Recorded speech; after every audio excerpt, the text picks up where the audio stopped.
9장을 살펴보고 있는데, 8장에서는 이제 대칭 암호 알고리즘을 살펴봤고, 이제 나머지 4개의 암호 알고리즘에 대해서 이제 9장에서 살펴보는데, 어제 해시 함수를 살펴봤고, 이제 요번에 맥을 살펴볼게요. 맥 함수. 그래서 맥은 해시 함수랑 비슷한데, 이제 해시 함수는 메시지만 갖고 해시 값을 계산한 반면에, 이제 맥은 키가 추가적으로 들어가는 거죠. 그래서 키가 없는 사람은 맥 값을 만들 수가 없고, 키가 없는 사람은 맥 값을 확인할 수가 없습니다. 그래서 맥 함수는 그러면 어떻게 만드냐? 맥을 위한 별도 전용 알고리즘을 개발해가지고 만들 수도 있겠죠. 근데 그렇게는 별로 만들지 않고 주로 2가지 방법을 씁니다. 하나는 대칭 암호 알고리즘을 이용하는 방법이 있고, 또 하나는 해시 함수를 이용하는 방법이 있어요. 그래서 2가지 방법을 이용해 가지고 보통 맥 함수를 만들고 그걸 사용하게 됩니다. 그리고 대칭 암호 알고리즘의 경우에는 우리가 그 8장에서 살펴봤듯이 CBC 모드로 메시지를 암호화하게 되면은 마지막 블럭이 맥 값을 가질 수 있는 특성을 다 갖고 있습니다. 그래서 기본적으로 CBC 암호 모드를 활용하는 맥 함수들이 이제 있고요. 몇 가지가 있습니다. 그래서 일반 대칭 암호 알고리즘 이용할 경우에는 CBC 맥, C 맥, M 맥, P 맥 몇 가지가 있고요. 일반 해시 함수를 이용하는 맥 함수를 우리가 H 맥이라고 합니다. 실제는 H 맥을 더 많이 쓰기는 하는 것 같아요. 그래서 저렇게 만들게 되겠고요. 이 맥을 우리가 사용하는 이유는 무결성을 좀 더 안전하게 제공하기 위해서 사용하는 거죠. 해시 함수만 뭔가 첨부하게 되면은 메시지와 해시 함수를 다 바꿔버리면 메시지가 변경됐다는 걸 알아차리기가 어렵죠. 근데 메시지와 맥 값을 우리가 전송하거나 저장해 두면은 메시지를 수정한 사람이 키가 없으면 맥까지 수정을 못하게 되겠고, 그러면 변경됐다는 것, 수정됐다는 것을 알아차릴 수가 있죠. 그래서 맥이 이제 그런 용도로 쓰이는데, 맥 대신에 다른 방법으로 우리가 무결성을 제공할 수 있는지 좀 살펴보면은, 해시를 하고 그냥 해시만 하면 안 되겠죠. 그러면 똑같은 기능이 제공이 안 되니까 해시한 값을 어떤 키로 암호화해 가지고 저장해 놓을 수가 있습니다. 그러면은 이제 키가 없으니까 메시지를 바꾸더라도 해시 값을 바꿔 가지고 다시 키로 암호화해 놓을 수가 없으니까 이제 비슷한 효과를 얻을 수가 있겠죠. 근데 이제 일반적인 다른 프로토콜에서 비슷한 형태를 쓸 수 있어서 문제가 될 수가 있고요. 블럭 크기가 이제 일반 해시 함수나 다른 거에 비해서 작을 수도 있습니다. 물론 CBC 맥이나 이런 거 쓰게 되면은 똑같은 크기가 되니까 별 차이는 없을 수도 있지만 어쨌든 저런 문제들이 있고요. 그 다음에 해시 값에 전자 서명하는 방법이 있는데, 이 해시 값에 전자 서명을 하게 되면은 무결성을 제공할 수가 있고, 이제 그 서명 키가 없으면 이 서명 값을 바꿀 수가 없겠죠. 그래서 맥과 똑같은 효과가 있는데, 맥보다 나은 점은 이제 이 서명 값은 공개키만 있으면 누구든지 확인할 수가 있습니다. 그리고 그 공개키가 있다고 해서 이 서명 값을 만들 수 있는 건 아니죠. 근데 맥 값은 키가 있어야 만들 수가 있고 키가 있어야 확인할 수가 있는데, 확인할 수 있는 사람은 그 맥 값을 실제 만들 수가 있죠. 그래서 부인 방지라는 측면에서는 이제 서명 값을 이용해서 무결성을 보장하는 게 더 효과적인 방법이 되겠습니다. 단점은 그런 측면에서는 약간 비용이 공개키 연산을 쓰기 때문에 맥을 쓰는 것보다는 비용이 비싼 측면이 있다, 이렇게 이해하시면 되겠고요. 그러면 실제적으로 요 CBC 일반 대칭 암호 알고리즘 이용해서 맥을 만드는 방법, 일반 해시 함수를 이용해서 맥을 만드는 방법을 간단하게 살펴보겠습니다. 첫 번째가 이제 CBC 모드를 이용하는 거예요. CBC 모드로 메시지를 암호합니다. 근데 CBC 모드로 메시지를 암호하려면은 이제 이 CBC 모드는 이전 암호 블럭을 이용해서 현재 블럭을 같이 암호하죠. XOR 해가지고. 그러면은 뭐가 필요하냐면 IV가 필요해요. IV. 그리고 IV가 바뀌면 암호문이 어떻게 되겠어요? 바뀌겠죠. 그러면 CBC 모드로 맥값을 계산하려면 그 맥값을 계산한 사람과 확인한 사람이 IV를 어떤 걸 써야 돼? 같은 걸 써야 되겠죠. 그래서 이제 그게 이제 여러분 기억해 두셔야 될 지점이고, 보통은 그래서 이제 CBC 맥 같은 경우에 구현할 때는 IV를 랜덤하게 만들지 않고요. 랜덤하게 만들면 또 랜덤한 값을 상대방한테 줘야 되니까 만들지 않고 모두 0인 값을 IV로 사용합니다. 이제 그런 특징이 있습니다. 그래서 CBC 모드로 암호화를 하게 되면 이제 IV를 고정해야 되는 그런 측면이 있고요. 그 다음에 이렇게 해서 메시지를 암호하면 이제 CN이 나오는데, 이 CN은 모든 평문 블록에 영향을 받게 되겠죠. 그래서 얘가 요 CN은 K를 모르면 이제 못 만드는 그런 형태가 되는 거죠. 그래서 충분히 맥으로 특성, 맥으로 쓸 수 있는 충분한 특성을 갖고 있는데, 이렇게만 쓰게 되면은 위조를 할 수가 있습니다. 그건 뒤에 슬라이드에 소개가 되어 있는데 위조할 수 있어서 한 번 더 또 다른 키로 암호를 하게 됩니다. 그래서 K1, K2라는 두 개의 키를 이용해 가지고 K1으로 메시지를 CBC 모드로 암호해서 마지막 블럭을 또 다른 키로 한 번 더 암호해 가지고 요 값을 이제 맥 값으로 쓰게 됩니다. 그래서 이 값이 이제 예를 들면 AES를 썼다. AES를 요 암호 알고리즘 AES 썼다. 그럼 AES가 보통 우리가 요즘 쓰는 게 128비트가 되겠죠. 그러면 이 맥 값의 크기도 얼마가 돼? 128비트가 되는 거죠. 그럼 128비트가 되면 맥은 해시 함수와 똑같은 특성들을 가지고 있어야 돼요. 그럼 충돌 회피를 생각해 보면은 이 크기의 루트를 씌워야 되겠죠. 그럼 64비트밖에 안전성이, 충돌 회피 안전성이 64비트밖에 안 되는 거예요. 그러면 비교적 짧죠. 그래서 짧기 때문에 이제 여기 나오겠지만 훨씬 자주 키를 바꿔줘야 될 필요성이 있습니다. 그러니까 이 크기가 충분히 크지 않기 때문에 그렇습니다. 그리고 똑같은 문제를 이렇게 이제 극복하는 방법이 있고, CMAC은 조금 더 다르게 하고 있습니다. 그래서 패딩이 필요할 때와 안 할 때를 조금 다르게 해가지고 이 위조 문제를 해결하고 있습니다. 뭐 중요한 건 아니고, 그렇게 그러니까 기본적으로 CBC 모드를 이용해가지고 맥을 만든 형태가 되겠고, 그냥 CBC 모드를 이용해서 마지막 블럭을 사용하게 되면 문제가 되기 때문에 뭔가 조치들을 어떤 방법을 써서 취해가지고 그 문제를 해결하고 있고, 말씀드린 것처럼 IV 벡터를 이제 모두 0인 걸 주로 사용한다. 왜냐하면 같은 걸 써야지 확인이 될 테니까. 그리고 요거는 한번 뭐 궁금하신 분은 참고해 보시면 되겠고, 여전히 실제 이런 문제들도 계속 살펴보는 문제들이 이런 유의 문제이긴 한데, 우리가 늘 채우기를 하죠. 맥을 하든 해시하든 채우기를 해요. 그럼 채우기를 하게 되면은 이런 문제들이 실제 일어나지 않을 수도 있지만, 그런 문제가 위협이 있으면은 그거를 그냥 쓰는 게 아니라, 실제적인 위협이 안 되더라도 위협의 가능성이 있기만 하면은 이제 그런 위협이 없게끔 바꿔서 하는 거죠. 그래서 이런 조치들을 취하고 있는 거고요. 그 다음에 MMAC은 이제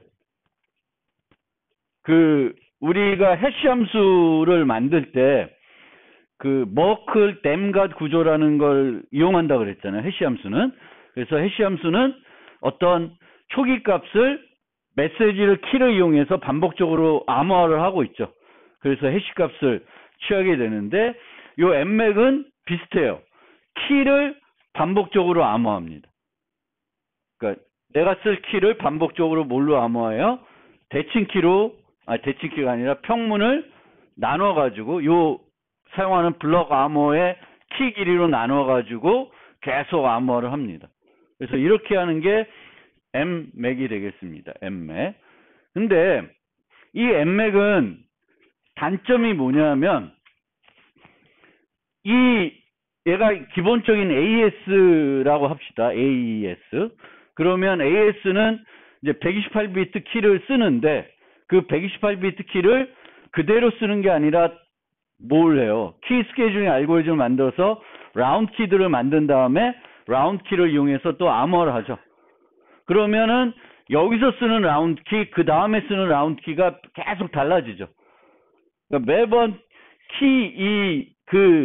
사용되는 라운드 키들이 바뀌어집니다. 그러면 그만큼 그거를 계산하는 시간이 소요되는 거예요.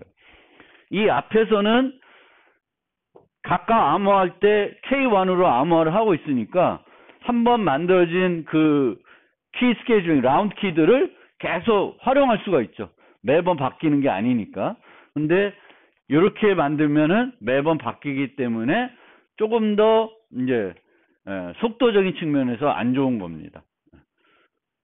결과는 똑같이 나올 수 있지만 안 좋은 거고요. 그 다음에 얘는 요 평문 블럭 크기 얘의 결정이 되는 거죠.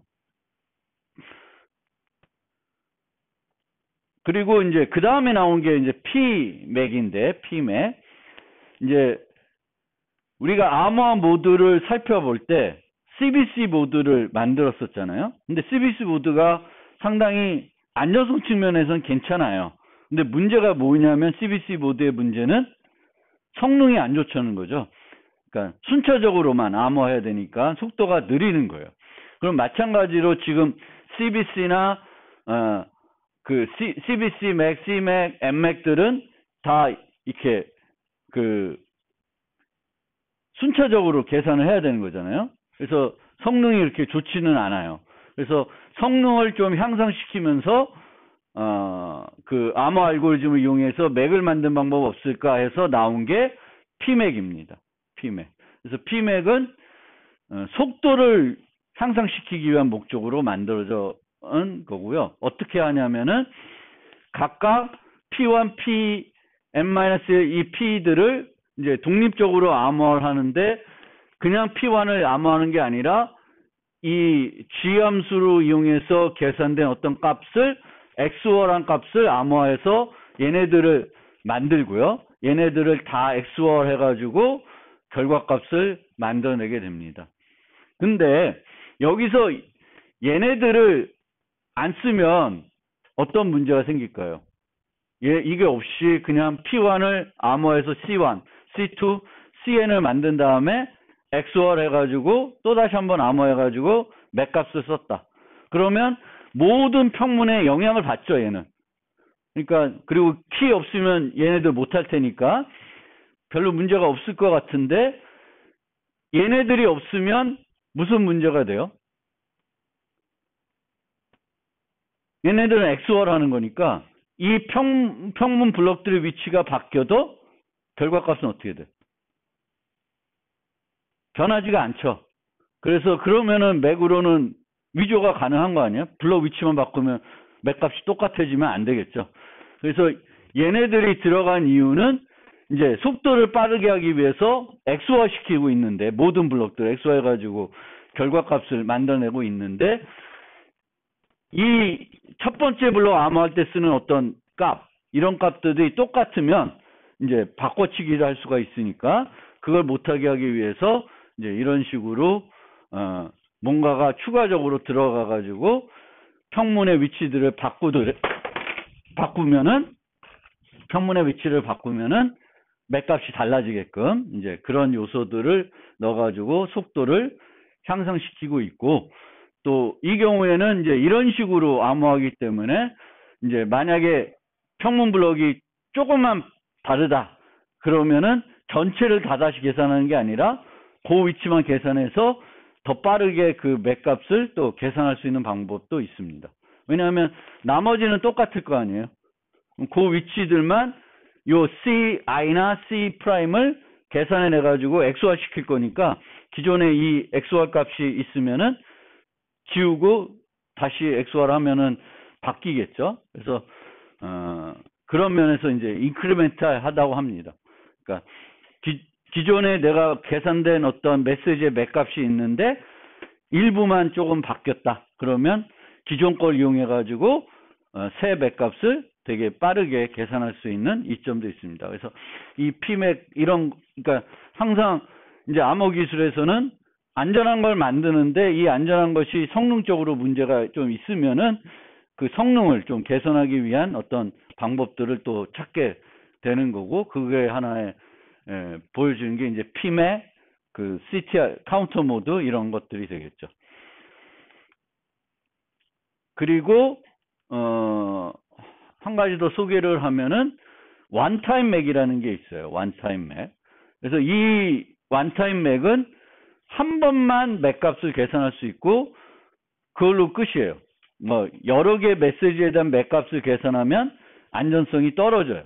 그래서 일회용 맥으로 한 번만 하나의 메시지에 대한 맥만 계산할 수가 있습니다. 근데 하나의 메시지에 대한 맥만 계산할 수 있으면 쓸모가 별로 없죠. 우리가 어떤 맥 알고리즘을 쓰려고 그러면 이런 메시지 저런 메시지 여러 메시지에 대해서도 같은 키를 이용해서 맥 값을 계산할 수 있어야 되는데 한 번만 쓸 수 있는 맥 알고리즘이다. 그러면 쓸모가 별로 없는데 이제 이 카터 웨그맨이라는 사람이 원타임 맥을 매니타임 맥으로 바꿀 수 있는 방법을 이제 제안을 했고, 이렇게 하게 되면 안전하다라는 거예요. 근데 여기서 이 캐치는 원타임 맥은 되게 효율적으로 만들 수가 있습니다. 한 번만 쓰고 버릴 수 있는 거기 때문에, 그래서 이 카터 웨그맨 맥을 이제 또 쓰는 경우가 있고, 지난번에 소개해드렸던 그 GCM 모드라는 게 있어요. GCM 모드. 그 인증 암호화 모드인데, 이 인증 암호화 모드는 CTR 모드로 메시지를 암호화하고 동시에 맥을 같이 병행 수행해가지고 맥 값도 계산하는데, 그 맥 값, 거기서 쓰이는 맥 함수가 바로 요 카터 웨그맨 맥입니다. 그래서 뭐 그런 개념도 있다라는 거 뭐 잠깐만 그냥 알아두시면 될 것 같습니다. 그 다음에 이제 해시 함수를 이용한 맥이에요. 이제 해시 함수는 메시지만 우리가 이용해서 해시 값을 계산하는 건데, 이제 맥은 키가 추가적으로 들어가야 되겠죠. 그럼 키를 어떻게 추가하면 될까?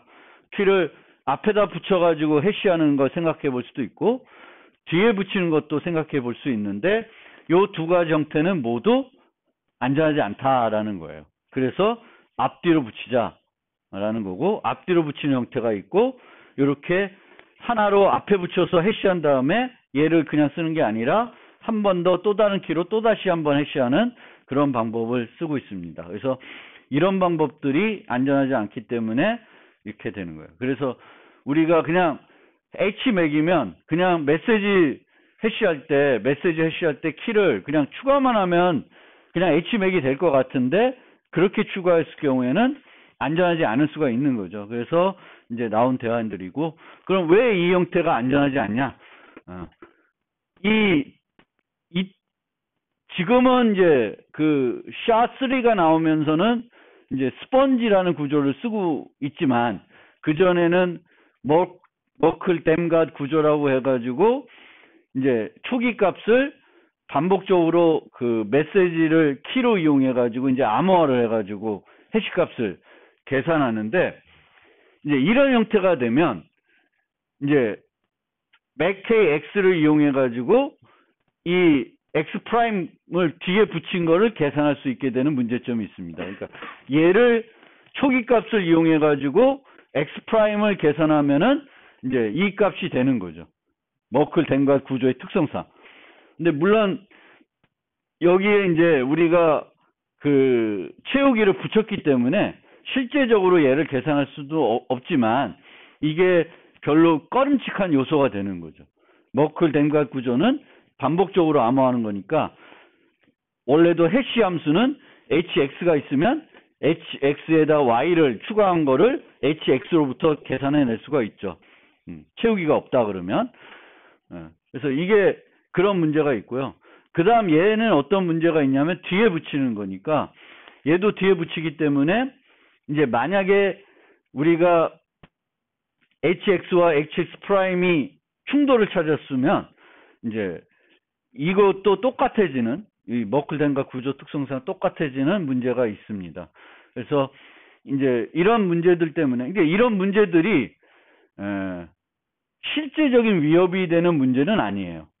실제적인 왜냐 채우기를 다 하기 때문에 실제적인 문제가 되진 않지만 그래도 이제 암호 기술에서는 뭔가 명백하게 보여지는 문제점이 있어요. 근데 실제적인 위협이 되지 않지만 문제점이 될 수 있는 요소가 있으면 굳이 그런 형태로 암호 기술을 사용할 이유는 없죠.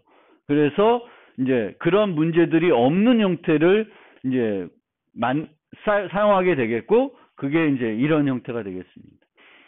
그래서 실제 그 인터넷 표준으로 쓰는 해시맥은 요 꼴이니까 요 꼴은 요거예요. 요 형태를 씁니다. 요 형태를. 그러니까 표준에서는 인터넷 표준은 요 형태가 아니라 요 형태를 쓰고 있습니다.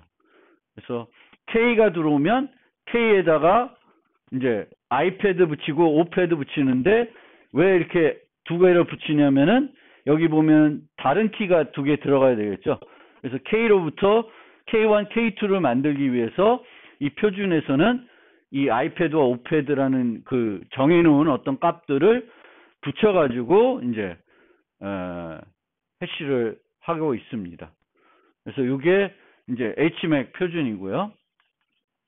그 다음에 이제 그 지금까지 얘기들은 주로 이 해시 함수들이 머클 댐갓 구조라는 측면에서 이제 살펴본 건데 이제 샤3는 그런 구조를 안 하고 있고 스펀지라는 구조를 하고 있죠. 그래서 스펀지라는 구조를 쓰게 되면은 이제 샤3는 이 형태도 문제가 없습니다. 이 형태를 써도. 그래서 스펀지는 이 형태를 써도 문제가 없지만 스펀지 구조에서도 여전히 그 뒤에 붙이는 건 안전하지 않아서 뒤에 붙인 형태로는 쓰면 안 되고 샤3로 만약 HMAC을 만든다 그러면은 간단하게 앞에다가 붙여서 메시지를 구하면은 이제 HMAC으로 충분히 사용할 수가 있습니다. 그래서 이게 맥에 대한 얘기고요.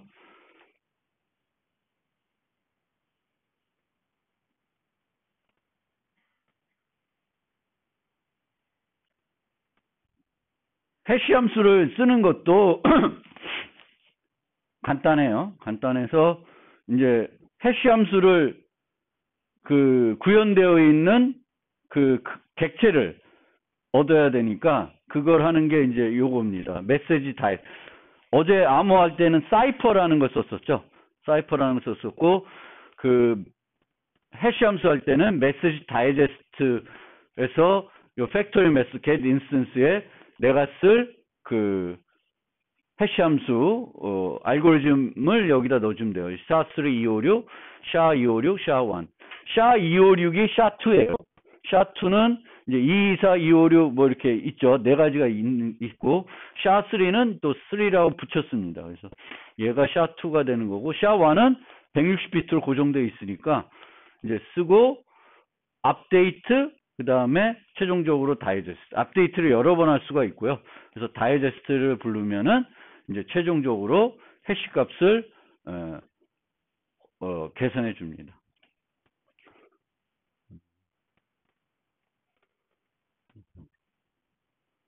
그래서 이게 이제 해시 값이 되는 거죠. 해시 값이 되는 거고 뭘 해시했냐. 그래서 간단하게 점 들어간 것과 안 들어간 거를 비교해 보면 이렇게 차이가 나는 형태가 되겠고요.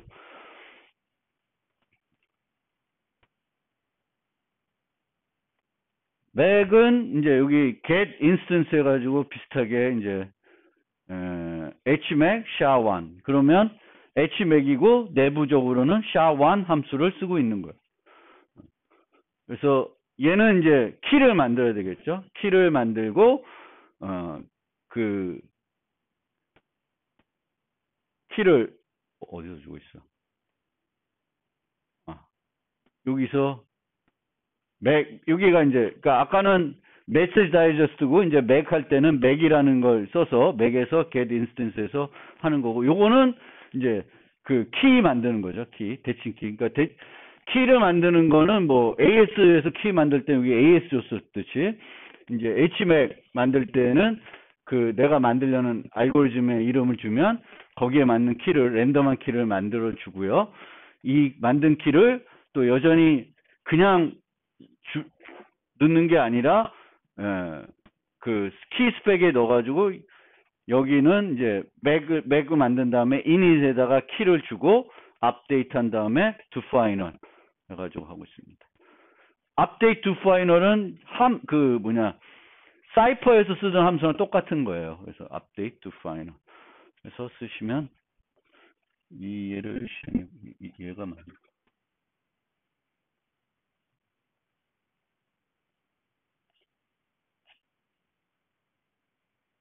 샤3 거가 이거구나. 같은 거니까.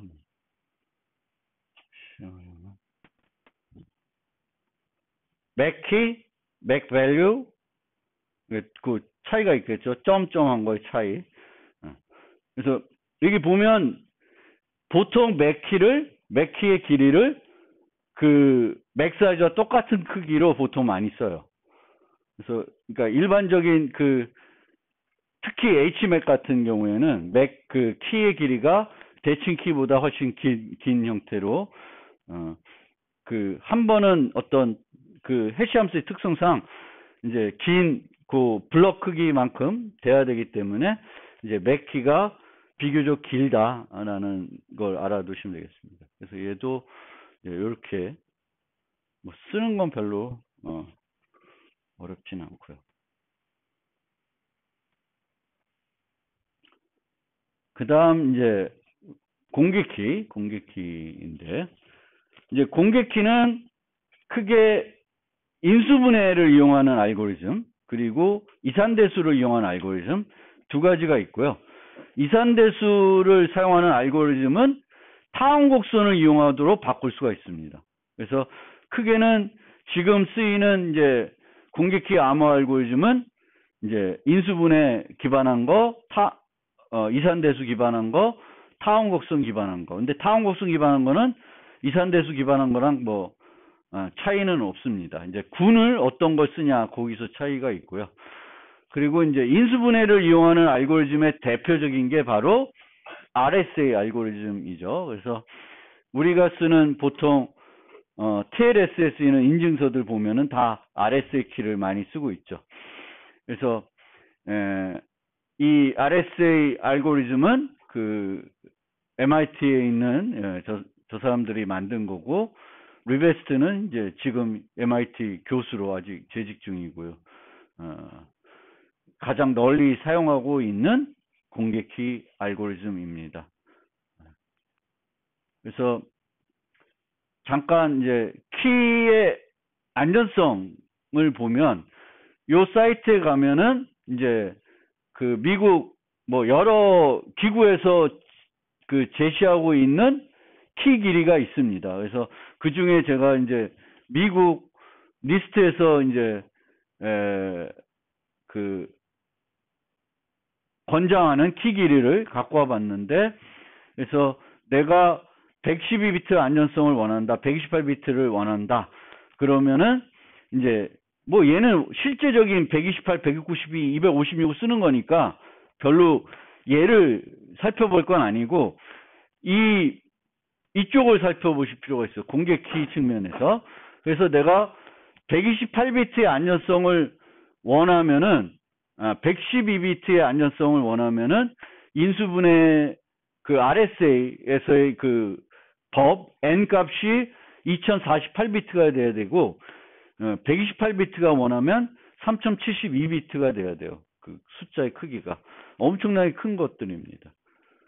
그래서 이게 점점 커지고 있기 때문에 얘가 커지면 커질수록 그 연산을 수행할 때 걸리는 속도는 그만큼 또 느려져요.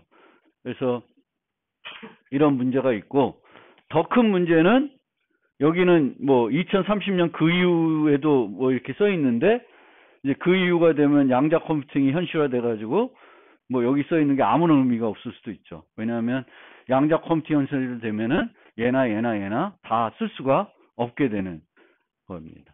어쨌든 이제 이 공개키 암호 알고리즘은 어려운 수학 문제에 의존하고 있고, 지금은 그 문제들이 이제 NP 문제로 인식되고 있는 거죠. 그래서 일반적인 컴퓨팅 환경에서는 아직까지 그 문제를 해결하는 다차 시간 알고리즘 발견이 안 되어 있습니다.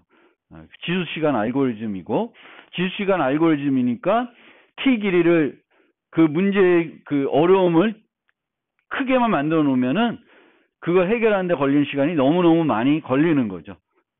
그래서 그런 거기 때문에 이제 그렇게 쓰는데, 뭐 그 컴퓨팅 속도가 빨라지면 빨라질수록 이제 해결할 수 있는 그 크기들이 더 늘어나야 되는 문제가 있는 거죠. 그래서 그런 측면을 좀 보시면 되겠고, 여기서 한 가지 또 볼 게, 이제 이산대수 문제는 보면은 RSA 문제와 비교했을 때 사용하는 어떤 크기가 차이가 없죠. 차이가 없습니다. 근데 타원 곡선을 가게 되면 타원 곡선은 크기가 상당히 작죠. 크기가. 그래서 지금은 이제 이산대수 문제 기반한 알고리즘 쓸 때는 그냥 일반적인 옛날 이산대수 곱셈군에서 이산대수 문제를 활용하는 게 아니라 타원곡선에서 그 문제를 활용하고 있고, 비트코인 같은 경우에는 이제 타원곡선 알고리즘 쓰고 있죠. 전자서명 알고리즘을, 타원곡선 알고리즘을 사용하고 있습니다. 해시는 이렇게 되겠고요. 그리고 이제 샤워1 같은 거 이제 쓰면 안 되는데, 맥에서는 샤워1을 써도 뭐 별로 여기 보면 써도 되게 나와 있는 이유는 이제 그 키를 추가적으로 쓰기 때문에 그 일반 해시하고 또 맥은 좀 또 특성이 달라요. 그래서 해시가 약하더라도 키가 추가적으로 들어가기 때문에 이제 그런 특성이 있어서 저런 걸 이제 쓸 수가 있는 거고요. 그러면 이제 RSA가 실질적으로 어떻게 동작하는지 설명해 드리겠습니다. 그래서 이제 우리가 여기에 보면은 이제 요 길이의 그 공개키를 만들어야 되는데, 내가 2048비트짜리를 만들고 싶다. 요 안전성은 112비트로 만들기 위해서 이렇게 만들고 싶다. 그러면은 여기서의 그거는 요 n 값이에요. 요 n 값. n 값을 말하는 거니까, 얘가 n이 48비트가 되려고 그러면 p와 q를 곱해서 n이 돼야 되는 거고, 이 p와 q는 뭐냐면은 소수예요. 그래서 매우 큰 두 개의 소수를 곱해서 n을 만들게 됩니다. 그러면 이 만든 사람은 n의 인수분해를 아는 거죠. 선택해서 곱했으니까 아는 거고, 다른 사람들은 n을 주게 되면은 이 n으로부터 pq를 계산할 수 없다는 거예요. 지금까지 알려진 가장 빠른 인수분해 알고리즘을 적용해도 우리가 필요한 시간 내에 못 계산한다는 거죠. 그래서 이렇게 되는 거고, n이 2048비트가 되려고 그러면 p와 q는 몇 비트가 돼야 돼? 둘이 크기가 같아야 돼요. 둘이 하나는 뭐 3이고 얘는 크다 그러면 인수분해가 쉽게 되겠죠. 그래서 인수분해가 어렵게 만들기 위해서는 p와 q가 같은 크기여야 돼. 그리고 얘는 2048비트가 돼야 돼. 그럼 얘네 p와 q는 몇 비트? 1024비트가 돼야 돼요. 그러면 1024비트 소수를 어떻게 계산할까요? 어떻게 만들까요? 1024비트 소수. 1024비트 소수를 어떻게 만들까? 우리가 n비트 수를 만들고 싶다. n비트 수. 그러면은 이게 n비트예요. 그러면 항상 이 앞에 맨 앞에 값은 unsigned 개념으로 생각하고 여기에 2를 넣어요. 2를 넣어야 얘가 이제 n비트 수가 되는 거예요. 얘가 00000이고 여기서 뭐 있으면 되게 작은 수가 되잖아요. 그래서 안 되니까 우리가 말하는 n비트 수라는 건 이 n비트에서 첫 번째 비트가 1인이에요. 1인이에요. 그러면 저 n비트 소수를 만들어야 되니까 소수는 2를 제외하고는 다 뭐예요? 홀수죠. 홀수니까 끝에도 1이 돼야 돼. 그러면 n비트를 만드는데 랜덤하게 n비트를 만들어요. 생성을 해.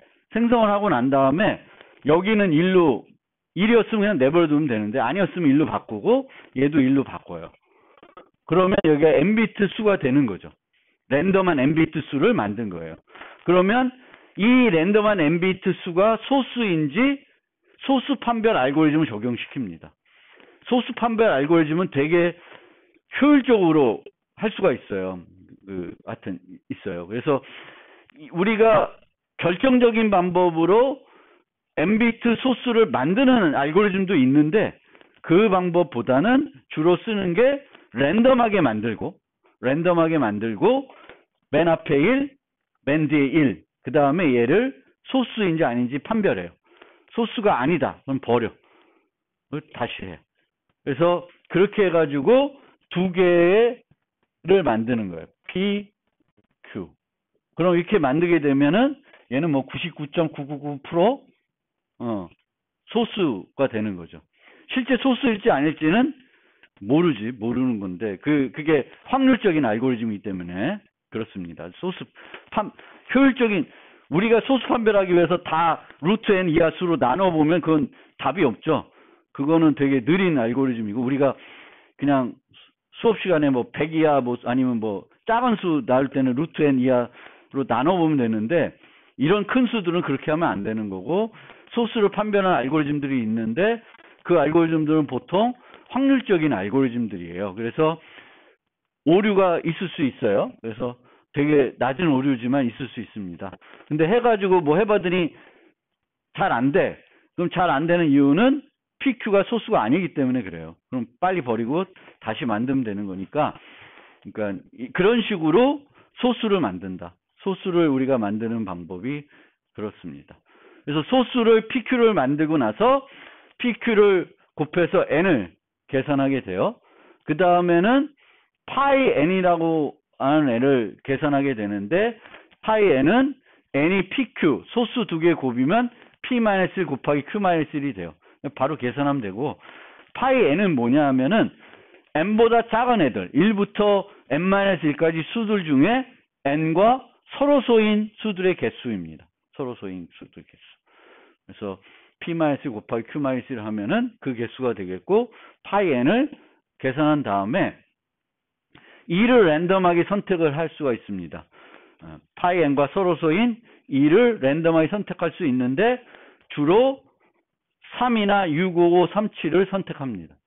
랜덤하게 선택하지 않고. 그래서 6, 5, 5, 3, 7 아니면 3. 저 값을 선택을 하게 돼요. 저거 선택을 하게 되면은 암호화를 되게 빠르게 할 수 있습니다. m의 3승만 하면 되니까. 그래서 저 선택하게 되겠고 그 다음에 이제 d를 계산하게 됩니다. 이 d는 더 파이 n에서 2의 역원이에요. 그래서 2와 d를 곱했을 때 얘는 파이 n에서 1이 되는 애를 구하면 돼요. 이것도 유클리드 뭐 알고리즘 갖고 금방 구할 수가 있습니다. 그래서 이 d를 구하게 되면 이제 끝난 거예요. 그래서 n2가 공개 키가 되겠고 nd가 개인 키가 됩니다. 그래서 얘를 이제 공개 키니까 누구한테 다 줄 거고 인증서에 n과 2 값이 들어가 있어요. 그래서 여러분들이 우리가 첫 1장에서 조사했나? 인증서 조사한 게 1장 과제에서 했었죠. 거기서 보면 그때 요 값을 주로 썼을 거예요. 공개 키 값을 봤으면 그때. 그래서 65537이라는 값을 많이 써요. 저게 얘가 이거가 2의 16승 마이너스 1인가 그래. 하여튼 되게 저런 수예요. 그래서 저런 것들을 이용해 가지고 만들게 되겠고, 얘가 있어도 얘를 못 만듭니다. n을 인수분해할 수 있으면 똑같은 방법으로 d를 쉽게 계산할 수가 있습니다. 근데 이제 n을 인수분해할 수 없으면 얘로부터 d 값을 찾는 건 이제 되게 어려운 문제가 되겠고, 효과적인 방법이 아직까지 발견이 안 된 문제가 되겠죠.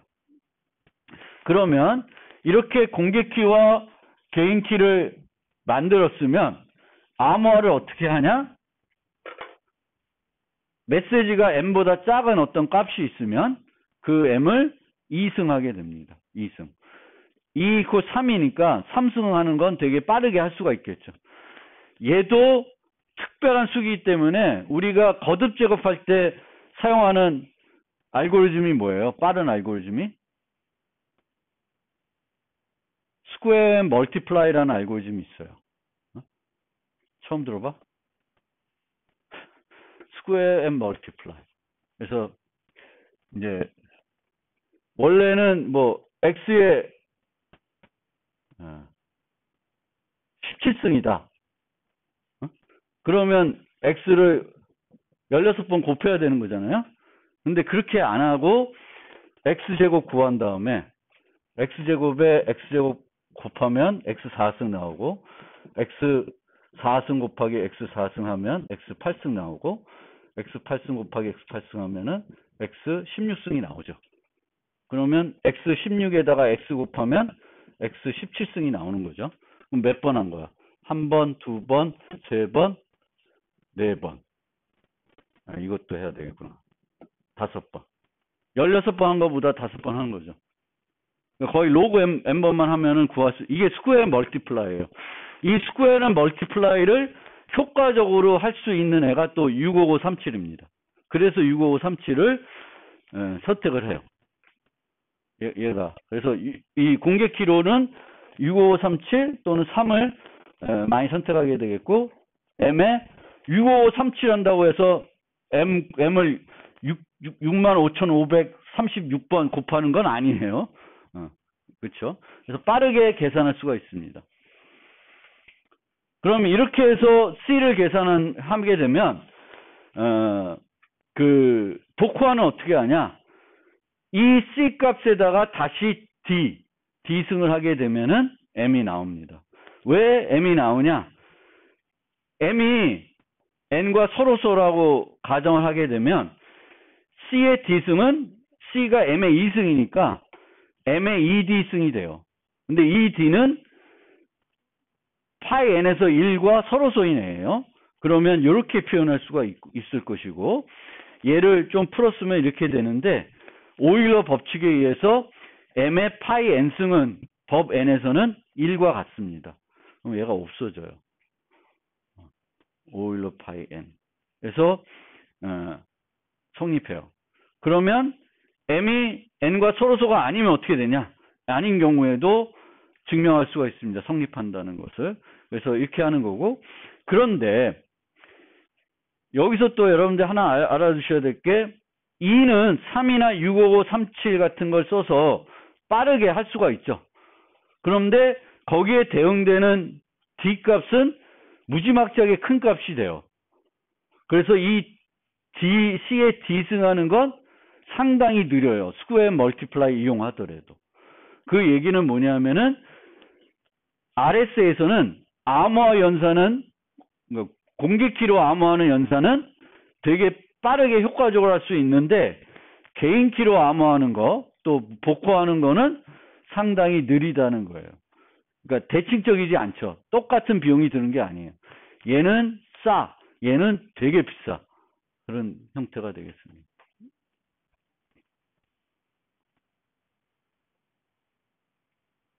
그런데 이제 문제는 뭐냐면은 3을 썼더니 빠르게 암호화를 할 수 있어요.